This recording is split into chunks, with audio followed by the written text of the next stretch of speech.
March 31st was the so-called Transgender Day of Visibility. And I have said on this show before that I think trans people deserve the same respect. They deserve the right to live their lives. I don't think they should be competing in the other sex's sport. I don't think a lot of things. I think the Democratic Party has gone a little too far to the left on this, on emphasizing it. But this is an event that always happens on March 31st. And that's been since 2008, since its inception. But this year, it just happened to fall on Easter. And oh my gosh, you would think that the devil had come down. Everybody from Trump to Mike Johnson, but not the people, but even governors were just piling on about how this is terrible and it's disrespectful to religion and all this stuff. And can't you at least acknowledge that this is a little dramatic? Well, I think whoever planned that date, which happens to be my sister's birthday, my sister had her birthday on Easter during our childhood at least once, maybe more than once. And I would think if someone was planning this date, they should have thought this will coincide with the holiest of Christian holidays.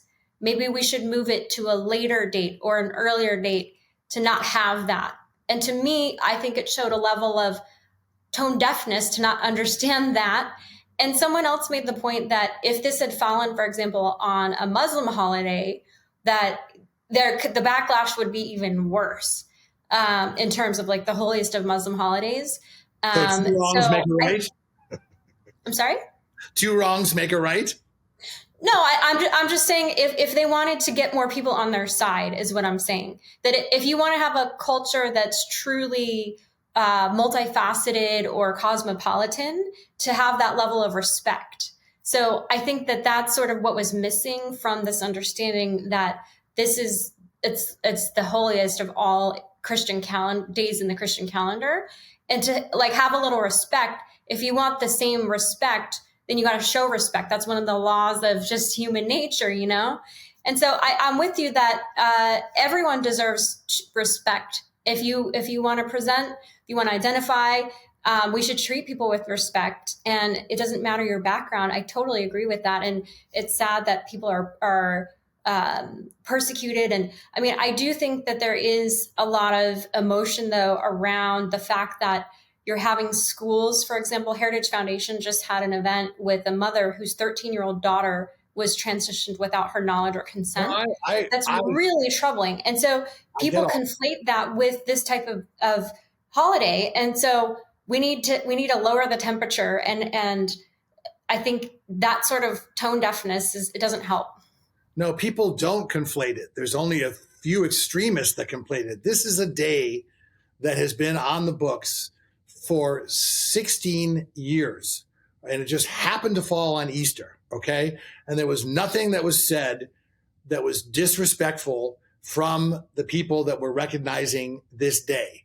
The things that were said that were disrespectful, and it started from, I'm not going to mention names, but it started, we know who they are, and it was just a chance to pile on.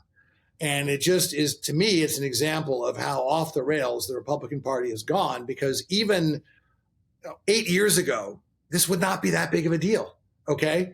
But it's just a chance to pile on. So my advice to everyone is, let's switch to decaf on this, celebrate your Easter, and let's move on. And this day is going to happen on March 31st next year and the year after, and it will not be on Easter for quite a few more years.